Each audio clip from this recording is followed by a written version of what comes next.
서울 종로구 익선동 낡은 한옥 골목 깊숙한 곳에 자리한 작은 찻집이 있습니다. 간판도 없는 이 집을 찾아오는 사람들은 모두 특별한 사연을 안고 있습니다. 그들은 잃어버린 것을 찾기 위해 혹은 알아서는 안 될 것을 알기 위해 이곳을 찾아옵니다. 이 찻집의 주인은 서은채, 33세 여자입니다. 그녀는 사람들의 마음을 읽을 수 있습니다. 하지만 그것이 축복인지 저주인지 그녀 스스로도 판단하지 못한 채 살아왔습니다. 목요일 오후의 방문객. 또 오셨네요.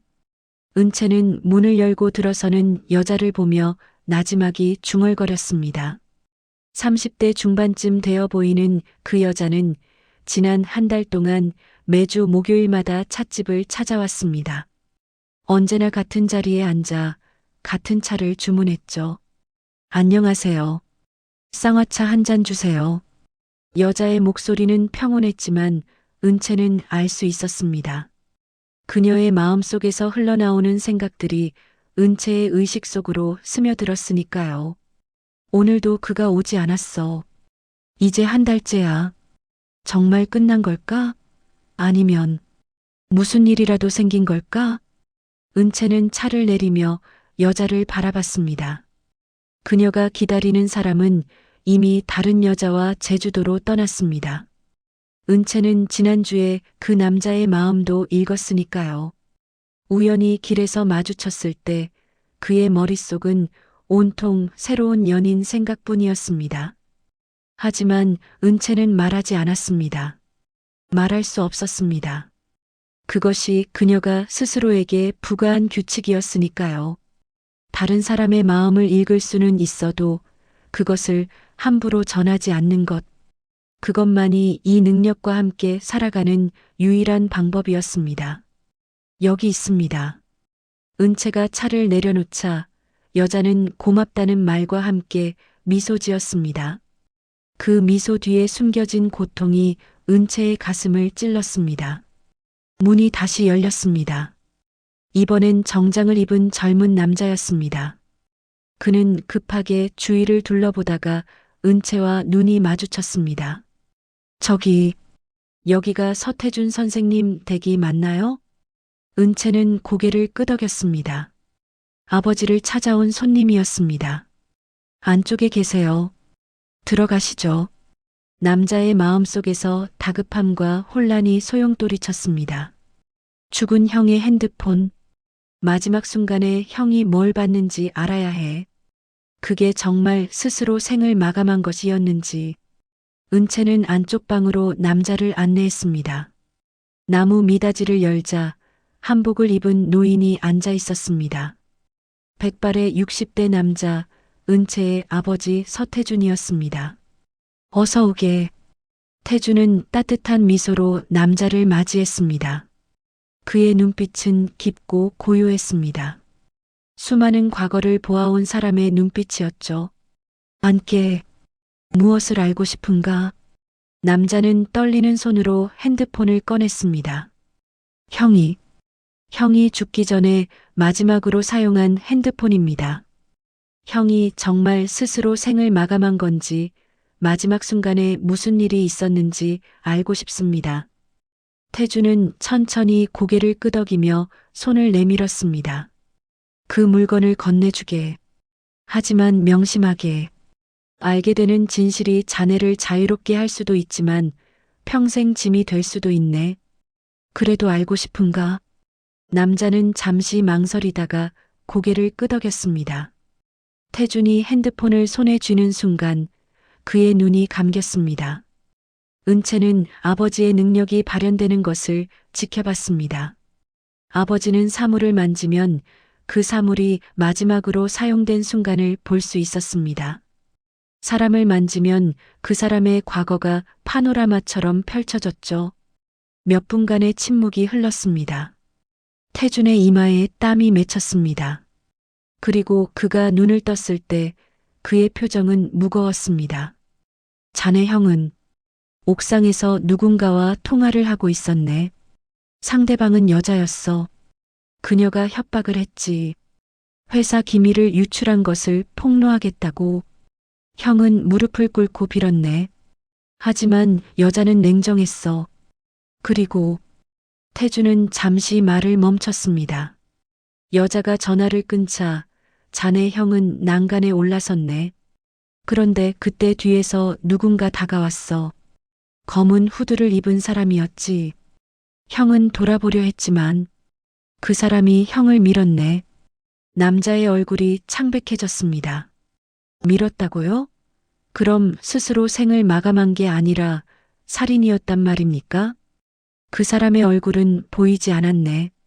하지만 형이 떨어지기 직전 그 사람이 한 말이 들렸지. 미안해, 형. 하지만 내가 살면 우리 가족이 끝나. 라고. 방 안의 공기가 얼어붙었습니다. 남자는 고개를 떨구며 주먹을 불끈 쥐었습니다.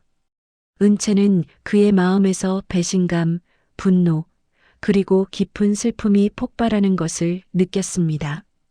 그럼 형을 죽인 건 가족 중 누군가란 말입니까? 태주는 조용히 고개를 끄덕였습니다. 형은 죽기 직전 핸드폰 녹음 기능을 켰네. 증거를 남기려 했던 것 같아. 경찰에 가서 정밀 분석을 받으면 목소리를 복원할 수 있을 거야. 남자는 핸드폰을 움켜쥐고 일어섰습니다. 그의 눈에서 눈물이 흘러내렸습니다. 감사합니다. 이제 진실을 밝혀야겠습니다. 남자가 나간 후 은채는 아버지 옆에 앉았습니다. 아버지, 힘드셨죠? 태주는 쓸쓸하게 미소 지었습니다. 과거를 보는 건 언제나 힘들구나. 특히 그것이 비극일 때는 더더욱. 은채는 아버지의 손을 잡았습니다. 그녀는 아버지의 마음을 읽지 않으려 애썼습니다.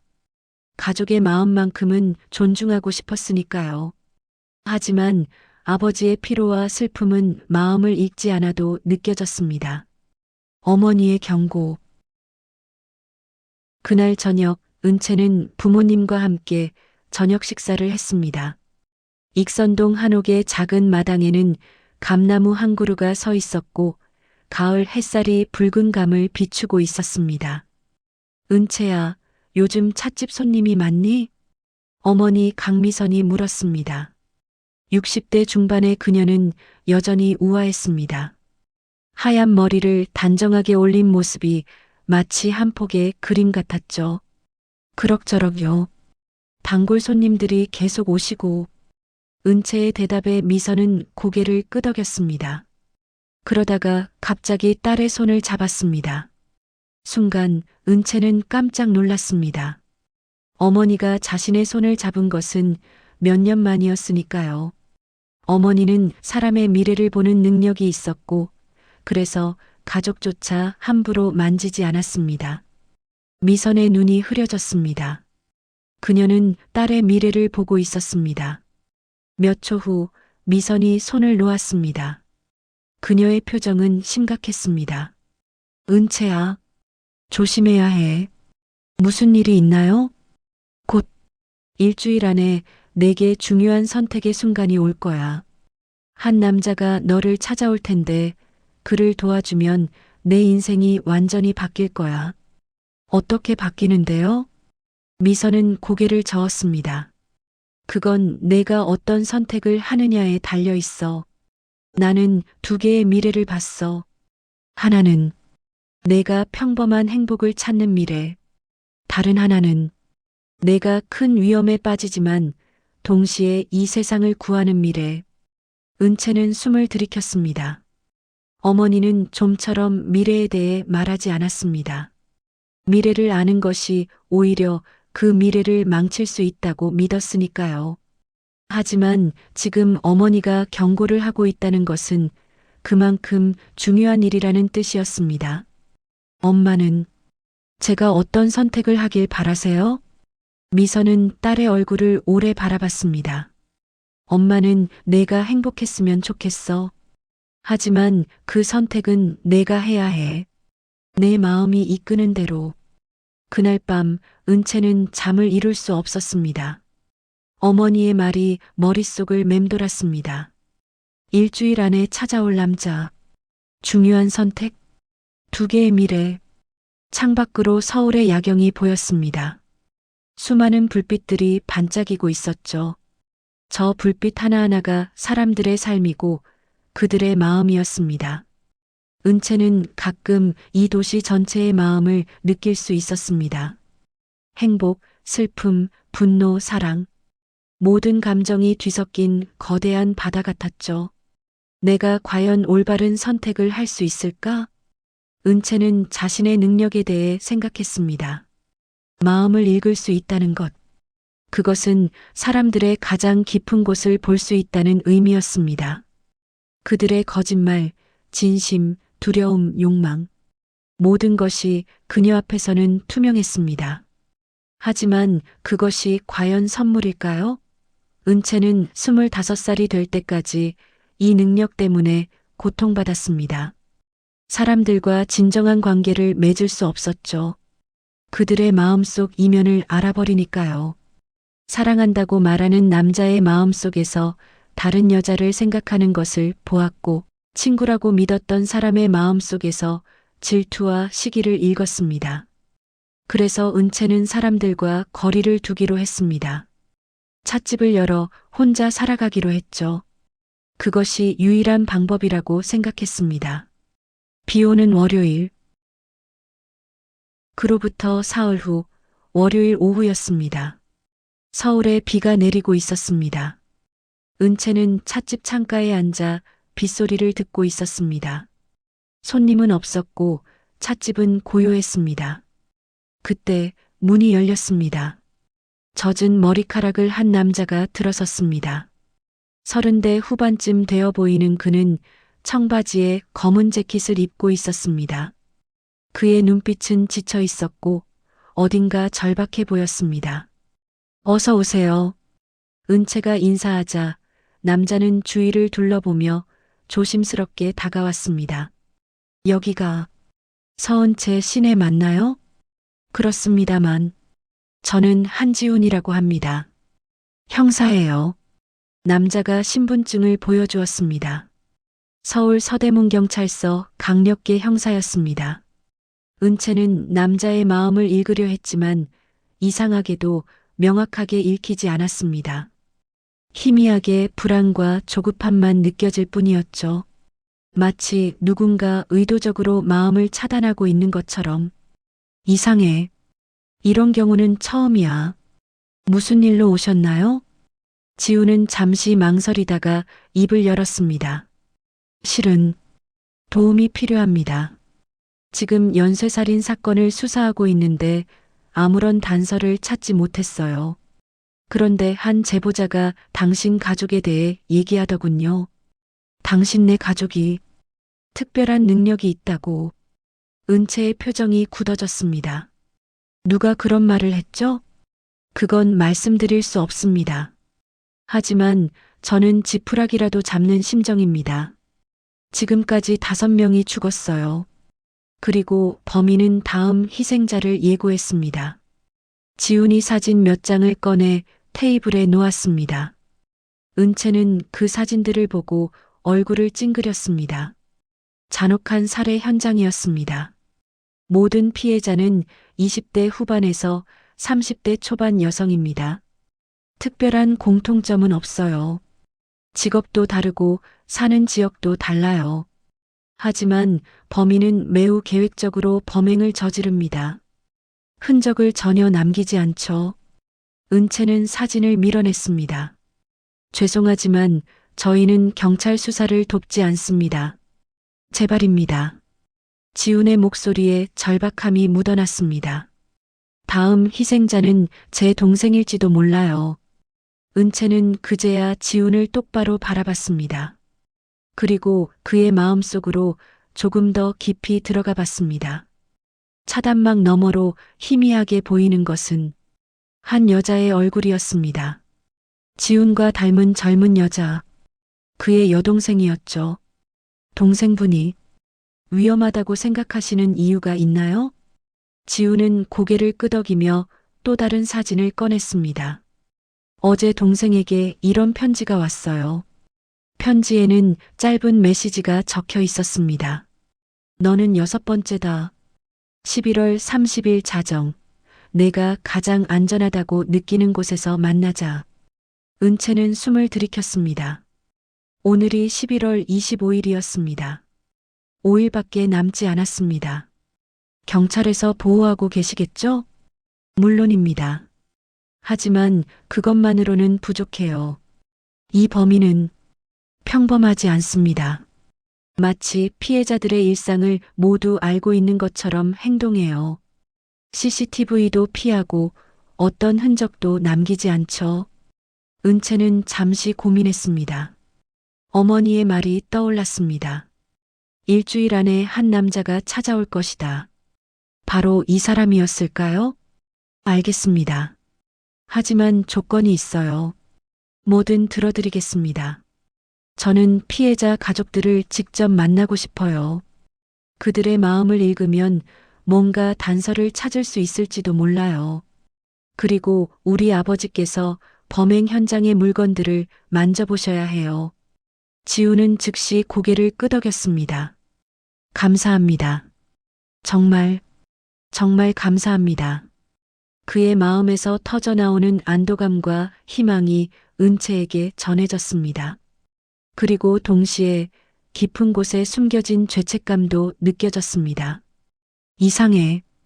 왜 죄책감을 느끼는 거지? 첫 번째 단서.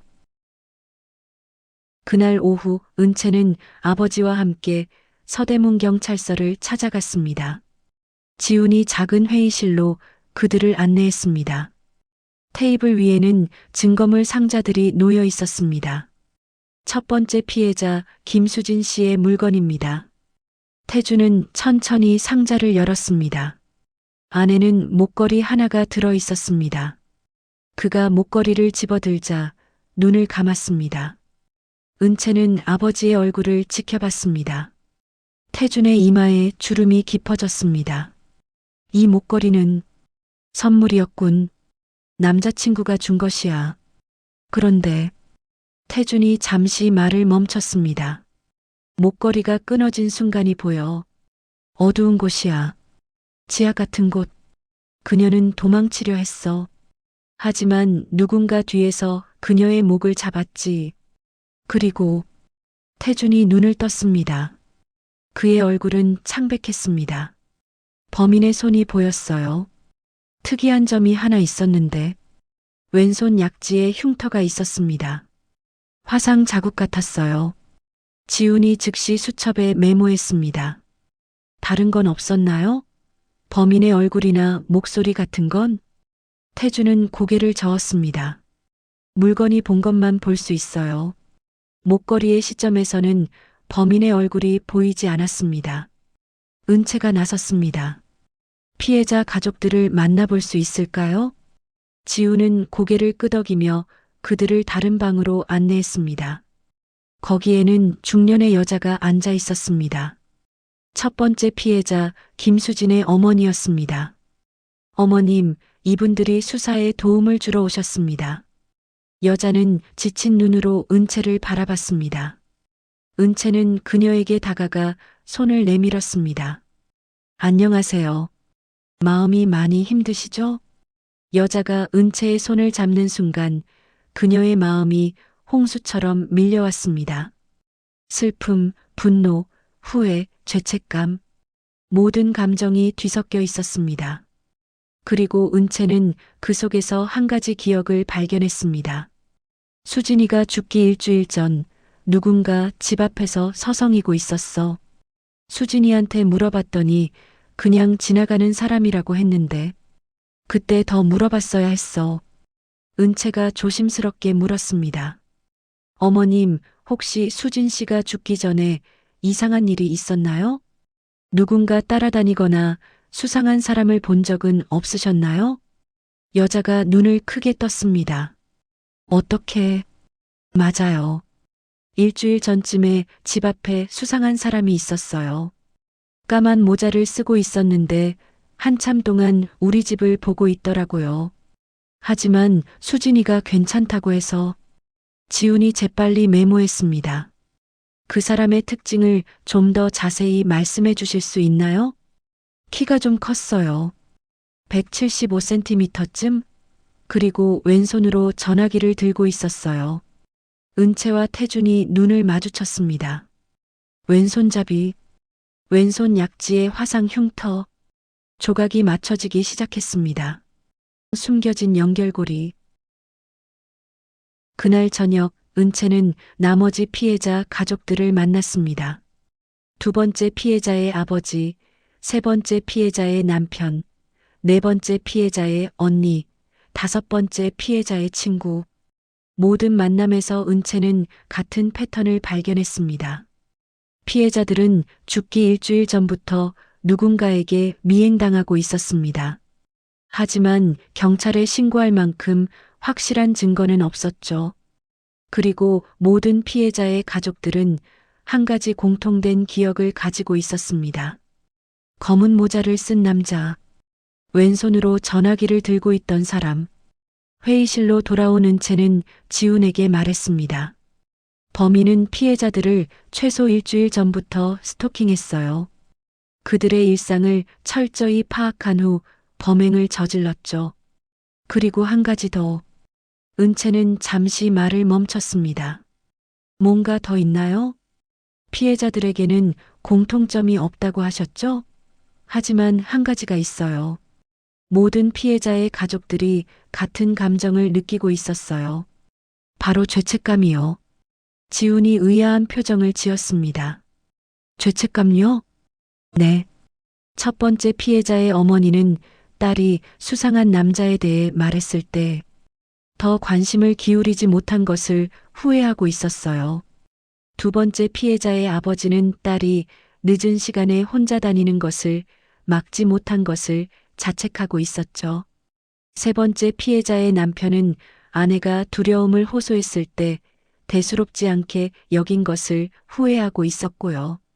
그게 무슨 의미가 있나요? 은채는 심각한 표정으로 지훈을 바라봤습니다. 범인은 단순히 사람을 죽이는 게 아니에요. 그는 남겨진 사람들에게 평생 짐을 지우고 있어요. 피해자의 가족들이 스스로를 자책하도록 만드는 거죠. 이건 복수예요. 복수라니요? 범인은 과거에 누군가를 잃었고 그 책임을 다른 사람들에게 전가하고 있어요. 자신이 느낀 죄책감과 고통을 다른 사람들도 느끼게 하려는 거예요. 지훈의 얼굴이 굳어졌습니다. 은채는 그의 마음에서 무언가 움직이는 것을 느꼈습니다. 두려움? 아니면 각성? 형사님 혹시 은채가 말을 시작하려는 순간 지훈의 핸드폰이 울렸습니다. 그가 전화를 받자 얼굴이 창백해졌습니다. 뭐라고요? 지금 당장 갑니다. 전화를 끊은 지훈이 황급히 일어섰습니다. 여섯 번째 피해자가 나타났어요. 하지만 이번엔 아직 살아있대요. 생존자의 증언. 그들이 도착한 곳은 강남의 한 오피스텔이었습니다. 구급차와 경찰차가 건물 앞을 가득 메우고 있었습니다. 지훈이 앞장서서 건물 안으로 들어갔습니다. 은채와 태준도 그를 따라갔죠. 5층의 한 호실 앞에 경찰들이 모여 있었습니다. 방 안에서는 여자의 울음소리가 들렸습니다. 피해자는 이지은 씨 29세입니다. 집에 들어왔을 때 누군가 뒤에서 공격했다고 해요. 하지만 마침 이웃이 그 소리를 듣고 문을 두드렸고 범인이 도망쳤습니다. 지훈이 방 안으로 들어가자 응급처치를 받고 있는 젊은 여자가 보였습니다. 그녀의 목에는 붉은 자국이 선명했습니다. 지은 씨, 괜찮으세요? 제가 서대문서 강력계 한지훈 형사입니다. 여자는 떨리는 목소리로 대답했습니다. 네, 괜찮아요. 근데 그 사람이 천천히 말씀해 주세요. 범인을 봤나요? 지은이 고개를 끄덕였습니다. 목소리를 들었어요. 그 사람이 제 귀에 대고 속삭였어요. 넌 여섯 번째야. 하지만 마지막은 아니지.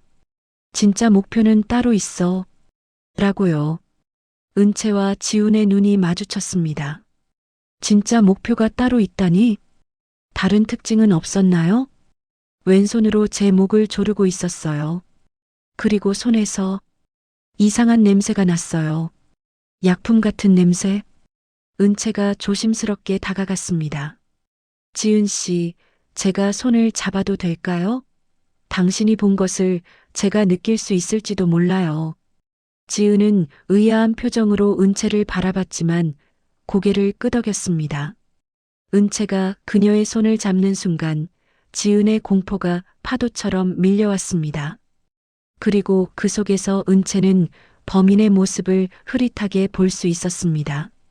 검은 옷을 입은 남자. 마스크로 얼굴을 가리고 있었지만 눈빛은 차가웠습니다. 그리고 그 눈에서 은채는 깊은 슬픔을 보았습니다. 이 사람은 단순한 살인마가 아니야. 뭔가 더 있어. 은채가 손을 놓으며 말했습니다. 범인은 남자예요. 아마 40대 초반쯤. 그리고 그는 누군가를 잃은 사람이에요. 그 상실이 그를 이렇게 만든 거죠. 지훈이 물었습니다. 더 구체적으로 알 수 있나요? 은채는 고개를 저었습니다. 지은 씨의 기억만으로는 한계가 있어요. 하지만 한 가지는 확실해요. 범인이 말한 진짜 목표는 지훈 형사님의 동생이 아닐 수도 있어요. 지훈의 얼굴이 굳어졌습니다. 그럼 누구죠? 은채는 잠시 망설이다가 조용히 말했습니다. 바로 당신일지도 몰라요. 과거의 그림자. 그날 밤 은채는 지훈과 단둘이 경찰서 옥상에 있었습니다. 서울의 야경이 발 아래 펼쳐져 있었습니다. 무슨 말씀이세요? 제가 진짜 목표라니? 지훈의 목소리에는 혼란이 묻어났습니다. 은채는 그를 똑바로 바라봤습니다. 형사님, 처음 만났을 때부터 느꼈어요. 당신은 뭔가 숨기고 있어요. 당신의 마음속 깊은 곳에 죄책감이 자리 잡고 있죠. 지훈은 난간에 기대며 하늘을 올려다봤습니다. 어떻게 알았죠? 저는 사람의 마음을 읽을 수 있어요. 당신이 아무리 숨기려 해도 그 감정은 새어나와요. 긴 침묵이 흘렀습니다. 그리고 지훈이 입을 열었습니다. 5년 전 일입니다. 제가 처음 형사가 됐을 때였죠.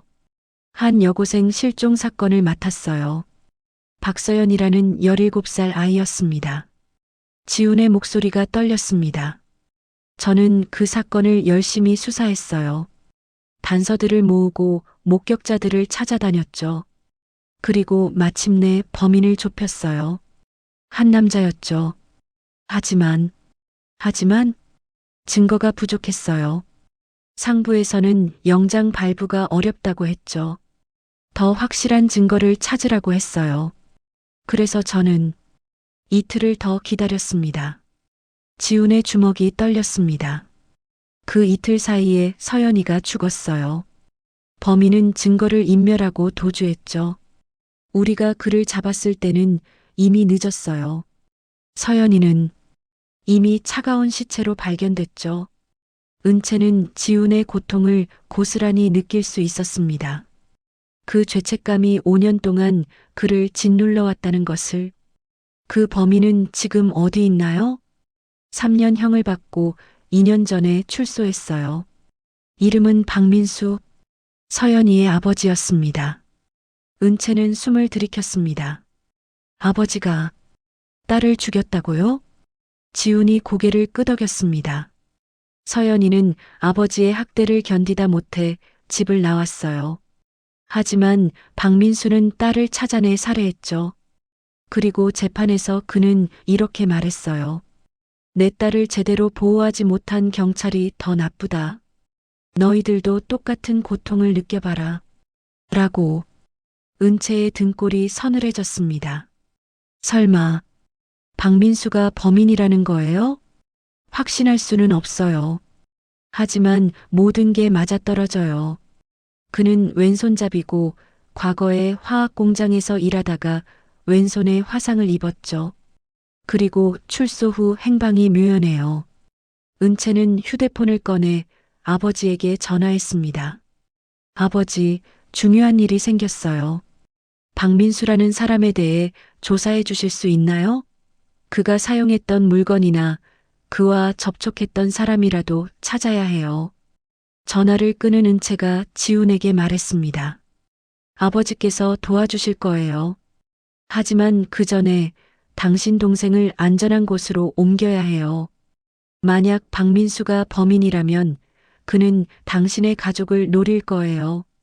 지훈은 고개를 끄덕이며 즉시 전화를 걸었습니다. 어머니의 두 번째 예언. 다음 날 아침 은채는 집으로 돌아왔습니다. 어머니 미선이 마당에서 그녀를 기다리고 있었습니다. 은채야, 어젯밤에 꿈을 꿨어. 미선의 표정은 심각했습니다. 무슨 꿈이었어요? 내가 어두운 건물 안에 있었어. 그리고 한 남자가 너를 향해 칼을 들고 있었지. 하지만 미선이 딸의 손을 잡았습니다. 내가 그 남자를 구했어. 칼을 든 손을 잡고 그에게 말했지. 당신은 혼자가 아니에요. 저도 같은 고통을 알아요. 라고. 은채는 어머니의 말에 혼란스러웠습니다. 제가 범인을 구한다고요? 그래. 그리고 그 순간 미래가 바뀌었어. 원래는 여러 사람이 죽는 미래였는데 내가 그 남자를 구하면서 모두가 살았어. 미선은 딸을 끌어안았습니다. 은채야, 내 능력은 사람을 판단하기 위한 게 아니야. 사람을 이해하기 위한 거란다. 그 남자도 그저 고통받고 있는 사람일 뿐이야. 은채는 어머니의 품에서 눈물을 흘렸습니다. 그동안 자신의 능력이 저주라고만 생각했습니다. 하지만 어쩌면 그것은 다른 사람의 고통을 이해하고 그들을 구할 수 있는 선물일지도 모른다는 생각이 들었습니다. 과거의 재구성. 오후에 아버지 태준으로부터 연락이 왔습니다. 그는 박민수의 출소 후 행적을 추적하는데 성공했습니다.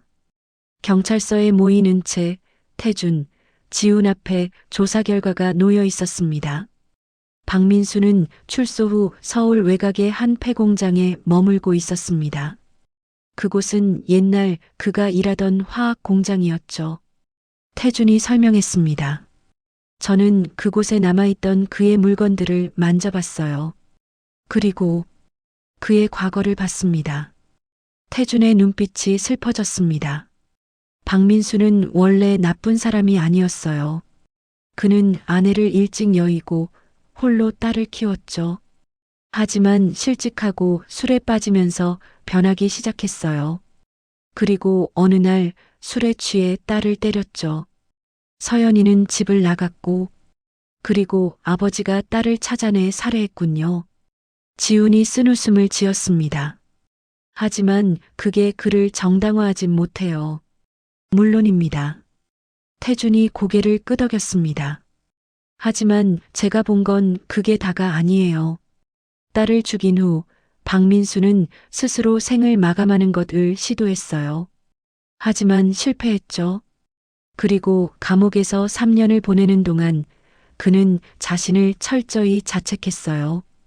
동시에 다른 사람들도 같은 고통을 느껴야 한다고 생각하게 됐죠. 은채가 물었습니다. 그럼 이 연쇄살인은 복수인가요? 반은 복수고 반은 자해예요.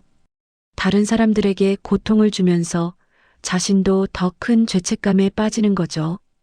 일종의 자기 파괴적인 행동이에요. 지훈이 주먹을 쥐었습니다. 그래도 무고한 사람들을 죽일 권리는 없어요. 물론입니다. 하지만 그를 막으려면 그를 이해해야 해요. 은채가 말했습니다. 박민수는 11월 30일 자정에 최후의 범행을 저지를 거예요. 그리고 그 대상은 지훈 형사님 당신이에요. 지훈이 은채를 바라봤습니다. 그럼 어떻게 해야 하죠? 우리가 먼저 그를 찾아가야 해요. 그가 준비한 함정에 빠지기 전에 폐공장에서의 대면. 11월 29일 밤 은채와 지우는 박민수가 숨어 있다는 폐공장으로 향했습니다. 경찰 특공대가 주변을 포위했지만 은채는 먼저 혼자 들어가겠다고 고집했습니다. 혼자 들어가다니 너무 위험해요. 지훈이 만류했지만 은채는 고개를 저었습니다. 경찰이 우르르 들어가면 그는 자포자기할 거예요. 제가 먼저 그와 대화를 해야 해요. 그의 마음을 읽고 설득할 수 있어요. 마침내 지훈이 허락했습니다. 하지만 무전기를 은채에게 쥐어주며 말했습니다. 위험하면 바로 신호하세요. 저희가 즉시 들어갈 겁니다. 은채는 고개를 끄덕이고 공장 안으로 들어갔습니다. 어둡고 습한 복도를 따라 걸어가자 멀리서 희미한 불빛이 보였습니다. 그곳에는 한 남자가 앉아 있었습니다. 40대 초반의 박민수였습니다. 그는 낡은 의자에 앉아 사진 한 장을 들여다보고 있었습니다. 딸 서연의 사진이었죠. 누구세요? 박민수가 고개를 들었습니다. 그의 눈빛은 지쳐 있었습니다. 서은채입니다. 당신과 이야기하러 왔어요. 이야기? 경찰이 보냈군요. 박민수가 쓴웃음을 지었습니다. 저를 설득하러 온 거죠? 자수하라고? 은채는 천천히 다가가며 말했습니다. 아니요.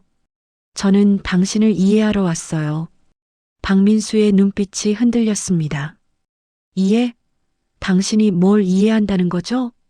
은채는 그의 앞에 앉으며 눈을 마주쳤습니다. 그리고 박민수의 마음속으로 들어갔습니다. 그곳에는 끝없는 어둠이 있었습니다.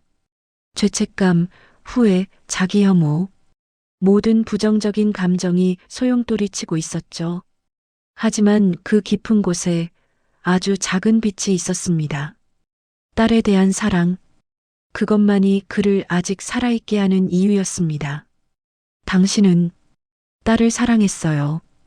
은채의 말에 박민수의 눈에서 눈물이 흘러내렸습니다. 사랑했죠. 그 애가 내 전부였어요. 하지만 나는 그 애를 죽였어요. 내 손으로. 알아요. 그리고 그 후회가 당신을 갉아먹고 있다는 것도 알아요. 당신은 스스로를 용서할 수 없어서 다른 사람들도 당신과 같은 고통을 느끼게 하려 했죠. 박민수가 고개를 끄덕였습니다. 맞아요. 나만 고통받는 건 불공평해요. 나를 제대로 막지 못한 경찰도 그 애를 도와주지 않은 이웃들도 모두 책임이 있어요. 은채는 박민수의 손을 잡았습니다. 하지만 그들을 죽인다고 해서 당신의 고통이 사라지나요? 박민수는 대답하지 못했습니다. 당신이 정말 원하는 건 복수가 아니에요. 용서예요. 스스로를 용서하고 싶은 거죠. 용서? 박민수가 비웃었습니다. 나 같은 인간이 용서를 받을 자격이 있나요? 내 딸을 내 손으로 죽인 놈이 자격이 있어요. 은채의 목소리는 단호했습니다. 모든 사람은 실수를 해요. 당신의 실수가 너무 컸고 돌이킬 수 없는 일이었다는 걸 알아요. 하지만 그렇다고 해서 당신이 영원히 고통받아야 하는 건 아니에요. 그럼 어떻게 하란 거죠? 박민수의 목소리가 떨렸습니다. 멈추세요. 더 이상 다른 사람들을 아프게 하지 마세요. 그리고 서연이를 위해 살아주세요. 그 애는 아버지가 이렇게 되길 원하지 않았을 거예요. 박민수는 딸의 사진을 보며 흐느꼈습니다. 서연아, 미안해. 정말 미안해. 그때 공장 밖에서 소리가 들렸습니다. 누군가 안으로 들어오고 있었습니다. 진실의 반전. 지훈이 공장 안으로 뛰어들어왔습니다. 그의 손에는 총이 들려 있었습니다. 은채 씨, 괜찮으세요? 괜찮아요. 박민수 씨와 대화 중이에요. 지훈은 박민수를 바라보며 총을 겨눴습니다. 박민수, 당신을 연쇄살인 혐의로 체포합니다. 하지만 박민수는 움직이지 않았습니다. 그는 여전히 딸의 사진을 들여다보고 있었습니다. 체포해도 상관없어요. 어차피 난 이미 끝난 인간이니까. 은채가 지훈을 말렸습니다. 잠깐만요. 먼저 대화를 끝내야 해요. 그때 은채의 머릿속에 이상한 느낌이 들었습니다. 지훈의 마음에서 무언가 불안정한 것이 느껴졌죠. 그녀는 지훈의 마음속을 들여다봤습니다. 그리고 그곳에서 충격적인 진실을 발견했습니다. 미안해, 은채 씨. 하지만 이렇게 할 수밖에 없어요. 박민수가 자백하면 5년 전 내가 저지른 실수가 드러날 거예요. 나는 살아남아야 해요. 은채는 숨이 멎는 것 같았습니다. 지훈 형사님, 설마. 지훈이 총을 은채에게 향했습니다. 그의 눈빛은 차가웠습니다. 눈치챘군요. 역시 마음을 읽는 능력은 무섭네요. 무슨 짓이에요? 은채가 소리쳤지만 지훈은 냉정했습니다.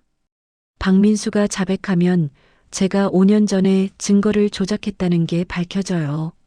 저는 서연이를 구할 수 있었어요. 그런데 저는 승진을 위해 사건을 질질 끌었죠. 더 확실한 증거를 모아서 큰 공을 세우고 싶었어요. 박민수가 고개를 들었습니다. 뭐라고? 당신이? 맞아요. 당신 딸이 죽은 건 제 책임이에요. 하지만 그 사실이 밝혀지면 제 인생이 끝나요. 그래서 당신이 여기서 스스로 생을 마감한 것처럼 꾸며야겠어요. 지훈이 방아쇠에 손을 걸었습니다. 하지만 그 순간 은채가 외쳤습니다. 안 돼요. 당신이 정말 원하는 건 이게 아니에요. 은채는 지훈의 마음속 깊은 곳을 들여다봤습니다. 그곳에는 진짜 지훈이 있었습니다. 두려움에 떨고 있는 약한 인간이. 당신도 박민수 씨처럼 고통받고 있어요. 5년 동안 죄책감에 시달렸죠. 그리고 이제 그 진실이 밝혀질까봐 두려워하고 있어요. 하지만 이건 해결책이 아니에요. 우리를 죽인다고 해서 당신의 죄가 사라지지 않아요. 지훈의 손이 떨렸습니다. 그럼 어떻게 하란 거예요? 진실을 말하세요. 5년 전에 무슨 일이 있었는지, 당신이 무엇을 잘못했는지, 그리고 용서를 구하세요. 지훈의 눈에서 눈물이 흘러내렸습니다. 총이 그의 손에서 떨어졌습니다. 미안해요. 정말 미안해요. 은채는 지훈을 끌어안았습니다. 괜찮아요. 이제부터 바로잡으면 돼요. 치유의 시작. 며칠 후 은채는 익선동 찻집에 앉아 있었습니다. 창밖으로 첫눈이 내리고 있었습니다. 지훈은 5년 전의 진실을 모두 자백했습니다. 그는 직위를 박탈당하고 조사를 받게 됐지만 진실을 밝힌 것에 대해 오히려 홀가분해했습니다. 박민수는 자수했습니다. 그는 재판을 기다리며 교도소에 있었지만 처음으로 평화로운 얼굴을 하고 있었습니다. 은채가 면회를 갔을 때 그는 이렇게 말했습니다. 감사합니다. 당신이 제게 다시 살 이유를 줬어요. 이제 저는 제대로 속죄하겠습니다. 그리고 언젠가 서연이를 만나면 떳떳한 아버지가 되어 있고 싶어요. 찻집 문이 열렸습니다. 어머니 미선이 들어왔습니다. 은채야, 잘 지냈니? 네, 엄마. 미선은 딸 옆에 앉으며 미소 지었습니다. 내가 올바른 선택을 했구나. 엄마가 본 미래 중에서 가장 좋은 길을 택했어. 저도 몰랐어요. 제 능력이 이렇게 쓰일 수 있을 줄은. 은채는 어머니의 손을 잡았습니다. 엄마, 이제 알았어요. 우리 가족의 능력은 저주가 아니라 선물이에요. 과거를 보고 현재의 마음을 읽고 미래를 보는 것. 그 모든 게 사람들을 구하기 위한 거였던 거죠. 미선이 딸을 끌어안았습니다. 그래.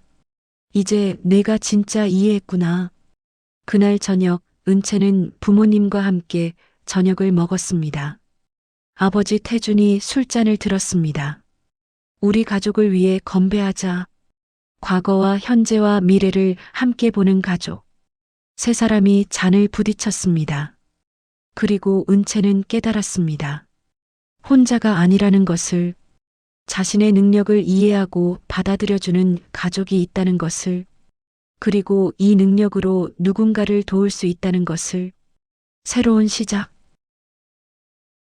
몇 달 후 찻집은 조금씩 변화하고 있었습니다. 은채는 여전히 차를 팔았지만 이제는 다른 목적도 있었습니다. 마음의 상처를 입은 사람들을 돕는 것. 그녀는 더 이상 사람들의 마음을 읽는 것을 두려워하지 않았습니다. 대신 그것을 이해의 도구로 사용했죠. 어느 날 한 젊은 여자가 찻집을 찾아왔습니다. 그녀는 조용히 자리에 앉으며 말했습니다. 저 도움이 필요해요. 은채는 미소 지으며 차를 내렸습니다. 말씀하세요. 들어드릴게요. 그리고 그렇게 새로운 이야기가 시작됐습니다. 찻집 창밖으로 봄 햇살이 쏟아지고 있었습니다. 익선동의 골목에는 꽃들이 피어나고 있었습니다. 겨울이 지나고 새로운 계절이 왔습니다. 은채는 자신의 능력이 저주가 아니라 축복이라는 것을 깨달았습니다.